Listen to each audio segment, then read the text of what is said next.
Selamat siang, perkenalkan nama saya Ningsi Imanbel. Saya mahasiswa dari Universitas Nusa Cendana, Pendidikan Sejarah.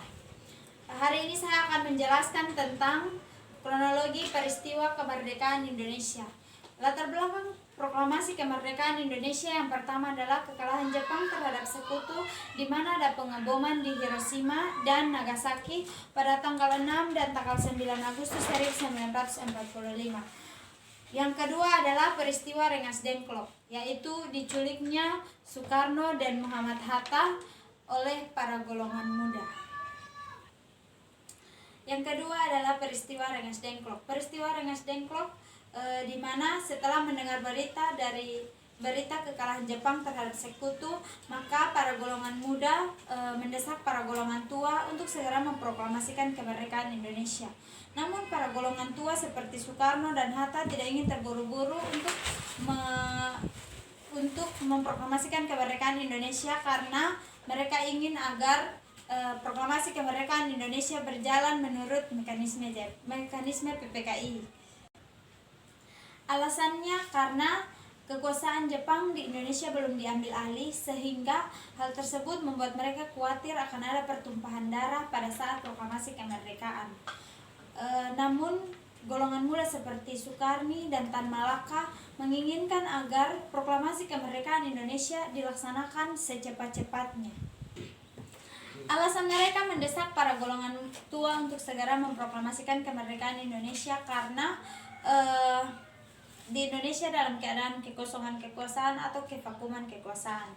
Selanjutnya, negosiasi dilakukan dalam bentuk rapat PPKI. Golongan muda tidak menyetujui rapat tersebut karena mengingat bahwa PPKI dibentuk oleh Jepang. Indonesia menginginkan kemerdekaan atas usaha sendiri dan bukan pemberian dari Jepang. Perbedaan pendapat inilah yang melatar belakangi terjadinya peristiwa Rengas Dengklok.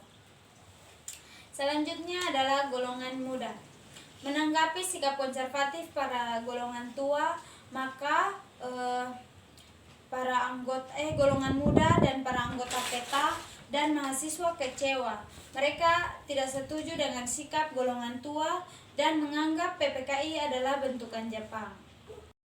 Sehingga mereka menolak apabila proklamasi kemerdekaan Indonesia dilakukan menurut mekanisme PPKI. Sebaliknya, mereka ingin agar proklamasi kemerdekaan Indonesia dilakukan atas usaha sendiri tanpa campur tangan dari Jepang. Sultan Syahrir adalah orang pertama yang mendesak Soekarno dan Hatta untuk segera memproklamasikan kemerdekaan Indonesia. Sikap para golongan muda diputuskan dalam rapat yang dilaksanakan di Pegangsaan Timur tanggal 15 Agustus 1945, dan dalam rapat yang diketuai oleh Chairul Saleh ini disepakati bahwa kemerdekaan Indonesia adalah masalah bangsa Indonesia dan bukan bergantung kepada pihak lain. Keputusan kemudian disampaikan Darwis dan Wikana kepada Soekarno dan Hatta di Pegangsaan Timur nomor 56 Jakarta. Mereka ingin agar Soekarno segera mengumandangkan proklamasi kemerdekaan Indonesia pada tanggal 16 Agustus 1945. Namun Soekarno tetap pada pendiriannya. Ia bersikeras bahwa proklamasi kemerdekaan Indonesia akan dilaksanakan melalui PPKI. Pro kontra inilah yang mengantarkan Indonesia ke puncak Rengas Dengklok. Selanjutnya, golongan tua. Mereka yang dicap sebagai golongan tua adalah para anggota PPKI yang diwakili oleh Soekarno dan Hatta. Mereka adalah para golongan tua yang menghendaki agar proklamasi kemerdekaan Indonesia dilaksanakan melalui mekanisme PPKI. Dan maklumat Jepang pada tanggal 24 Agustus 1945. Selanjutnya adalah memang Jepang telah kalah terhadap sekutu, tapi kekuatan militernya di Indonesia masih ada, sehingga mereka masih memperhitungkan hal tersebut demi menjaga hal-hal yang tidak diinginkan. Datangnya tentara Belanda ke Indonesia dianggap berbahaya lebih dari sekedar masalah waktu pelaksanaan proklamasi kemerdekaan Indonesia. Tugu proklamasi di Jalan Proklamasi yang dulu adalah Jalan Pegangsaan Timur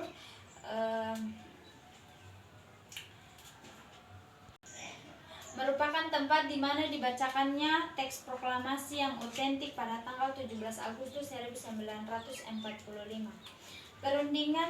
Perundingan golongan muda dan golongan tua dalam penyusunan teks proklamasi berlangsung pukul 2.00 sampai pukul 4.00 dini hari.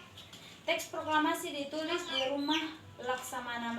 ruang makan Laksamana Maedah di Jalan Imam Bonjol nomor 1. Para penyusun teks proklamasi yaitu Insinyur Soekarno, Dr. Andes Muhammad Hatta, dan Ahmad Subarjo. Selanjutnya adalah konsep teks proklamasi ditulis oleh Ir Soekarno di ruang depan rumah Laksamana Maedah, dan hadir BM Dia, Sayuti Melik, Sukarni, dan Sudiro. Sukarni mengusulkan bahwa teks proklamasi ditandatangani oleh Soekarno dan Hatta atas nama bangsa Indonesia. Teks proklamasi diketik oleh Sayuti Melik.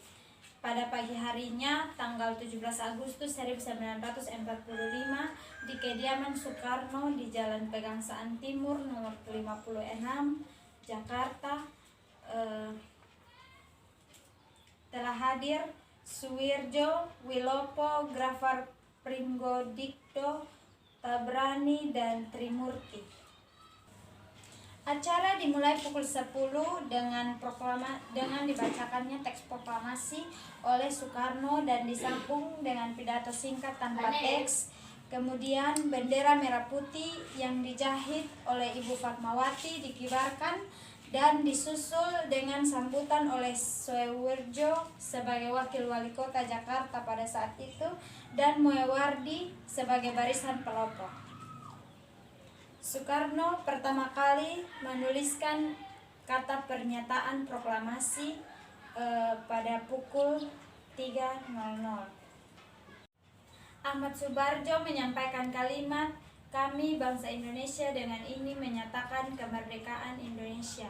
Mohatta menyampaikan kalimat, "Hal-hal yang mengenai pemindahan kekuasaan diselenggarakan dengan cara seksama dan dalam tempo yang sesingkat-singkatnya." Soekarno menambahkan, Jakarta 17 Agustus 1945 dan wakil-wakil Indonesia sebagai penutup. Demikian video singkat dari saya, terima kasih.